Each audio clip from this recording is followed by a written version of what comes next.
Saudara, Indonesia Police Watch atau IPW mengaku tidak terkejut terkait kasus yang menimpa Bribka Madih atas dugaan pemerasan oleh penyidik. Namun demikian, IPW berharap Kapolda Metro Jaya bisa mengungkap kasus ini. Menurut Ketua IPW Sugeng Teguh Santoso, jika laporan yang disampaikan Bribka Madih terkait dugaan pemerasan benar, maka Polda Metro Jaya harus segera mengungkapnya. Sugeng berharap kasus dugaan pemerasan ini tidak lagi terjadi, baik untuk kalangan kepolisian sendiri maupun masyarakat luas.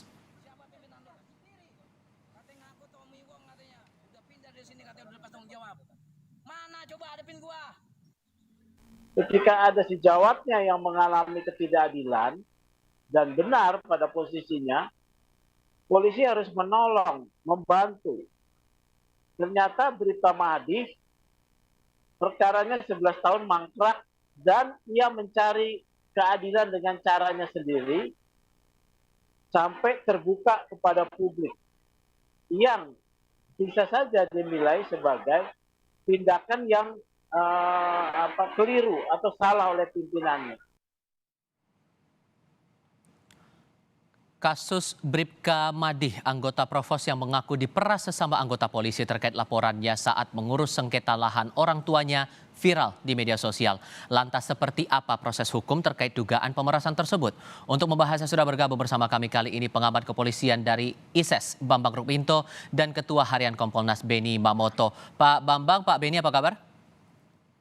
Baik, Mas. Terima kasih sudah bergabung bersama kami. Ada polisi yang statusnya sebagai anggota Provos diperas oleh penyidik. Menurut Anda, Pak Beni, logis tidak kasus ini? Ya, hal tersebut mungkin terjadi ya. Artinya ini tergantung dari penyidiknya ya, mentalitas dari penyidiknya. Dan kalau memang benar ini sangat keterlaluan. Dan memang harus diusut, diungkap, dan ditindak secara tegas. Meskipun yang bersangkutan sudah pensiun. Itu satu. Kemudian yang kedua, tentunya yang diperlukan sekarang adalah bagaimana perkembangan hasil penyidikan atas laporan tersebut. Kalau sampai lama itu penyebabnya apa, ini semua harus diungkap. Sehingga publik nanti tahu, 11 tahun itu ternyata kendalanya di pembuktian misalkan, masalah ada dokumen yang hilang, harus ke lapor dan sebagainya, ini harus dibuka ke publik. Sehingga nanti publik bisa menilai sendiri bahwa kelambatan penyidikan ini faktornya karena faktor memang yang di luar kemampuan penyidik. Atau memang ada motivasi dari penyidik menghambat kasus ini. Ini perlu diungkap. Jadi di sisi lain tentunya nanti juga dari pihak Bitpropam sudah merilis atau sudah menyampaikan statement, itu juga perlu. Karena apa? Anggota Polri kan terikat disiplin. Ada aturannya sendiri. Karena buat saya ini ironis, seorang anggota Provos, Propam, tahu prosedur, tahu mekanisme yang berlaku dalam pengawasan internal, melakukan tindakan yang seperti ini. Nah ini silakanlah nanti kita dorong di satu sisi penyidikannya dituntaskan, didudukkan pada proporsinya, kemudian dirilis pembuktiannya itu bagaimana. Cukup bukti atau tidak, kalau cukup bukti lanjutkan, kalau tidak cukup bukti ya dihentikan, biar nanti di pra-peradilan dan sebagainya. Era sekarang era transparansi, jadi perlu hal-hal semacam ini hasilnya nanti diumumkan ke publik. Yang harus ditekankan juga bahwa ini baru pengakuan dari satu pihak, baru dugaan, sehingga pengusutannya juga perlu kita ketahui bersama lagi sejauh mana kemudian pembuktian ini dilakukan oleh pihak Polda Metro Jaya. Tapi sebetulnya Pak Beni, singkatnya kalau ada temuan seperti ini prosedurnya gimana ya Pak? Kalau seperti ini memang yang perlu mengambil langkah dua pihak.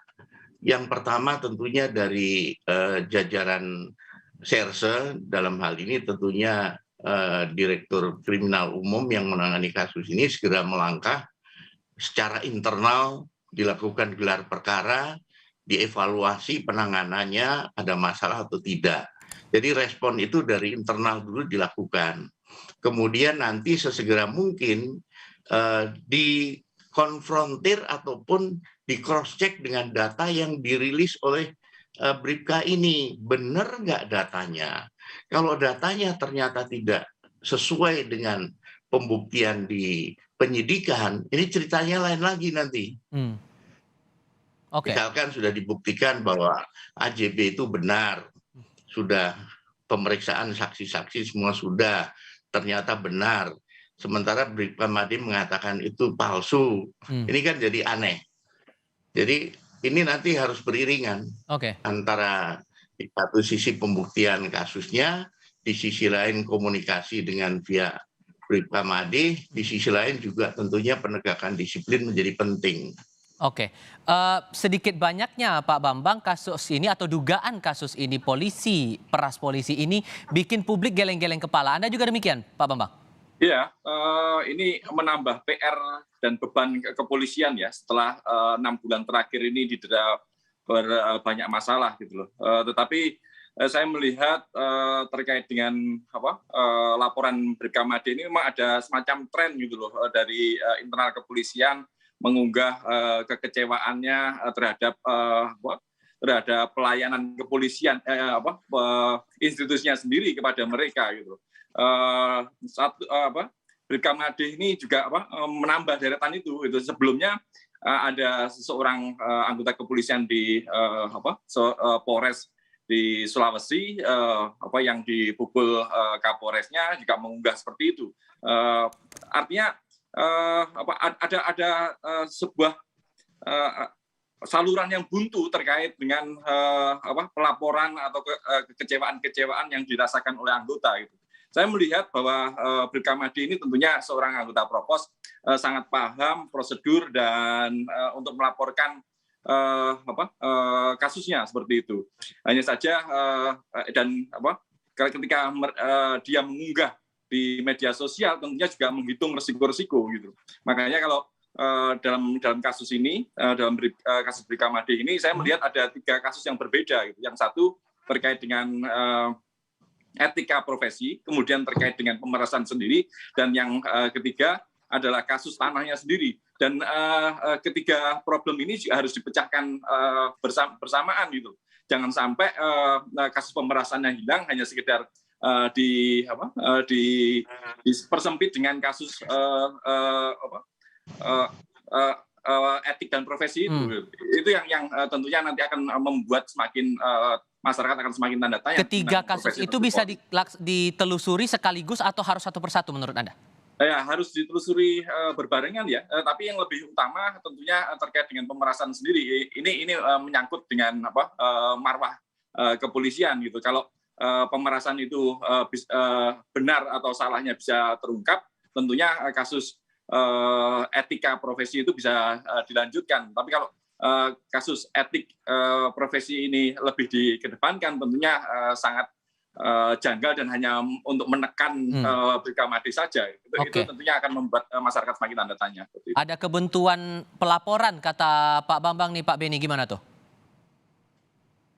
Menurut saya di era sekarang ini atasan pun tidak bisa bermain-main dengan masalah seperti ini. Kalau yang bersangkutan melakukan pelaporan secara bertingkat, ketika dilaporkan ke Polda tidak bergerak, naik ke Mabes. Sekarang ini sangat sensitif ya, sehingga kalau ada informasi tentang pemerasan, saya yakin dari Propam akan segera bertindak, akan merespon itu. Nah, pertanyaannya adalah, kejadian ini 2011, kenapa nggak dilaporkan pemerasannya pada saat itu? Nah, itu dia. Nah, kita menjadi buntu kesannya, akan Pak. Terkendala. Sekarang bukan, pemerasan terjadi 2011. Kenapa tidak langsung dilaporkan? Karena dengan dilaporkan akan mempengaruhi proses penyidikannya, bisa lebih cepat, bisa lebih hati-hati dan sebagainya.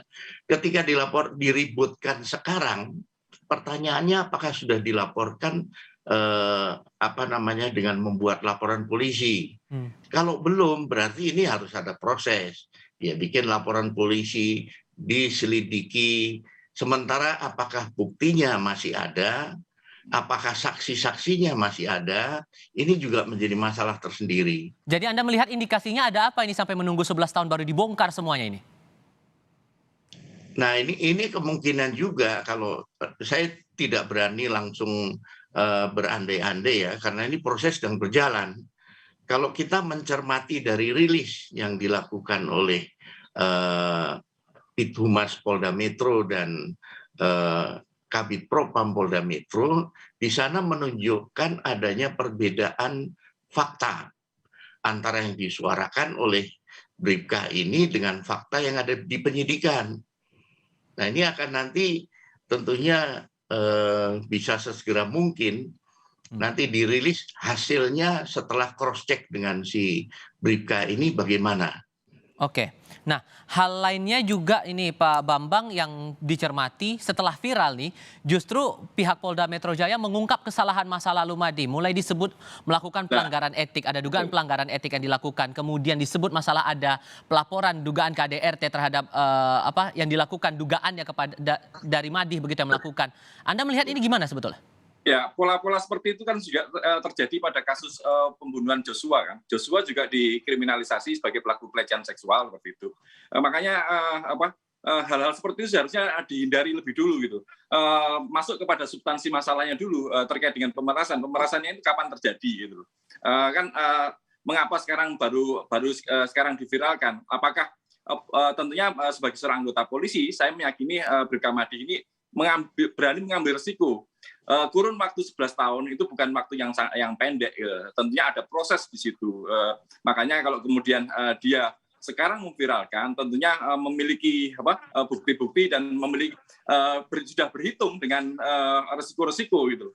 Makanya kalau saya melihat tadi saya sampaikan bahwa ada problem terkait dengan saluran laporan seorang anggota polisi kepada atasannya. Tapi saya mengapresiasi keberanian Bribka Madi ini berani mengungkapnya di media sosial, karena saat ini media sosial lah yang dipercaya oleh bukan hanya oleh anggota kepolisian, tapi dipercaya oleh publik. 1,5 tahun yang lalu di akhir tahun 2021 pernah viral tagar pernah trending ya, no viral no justice, kemudian percuma lapor polisi. Ini membuka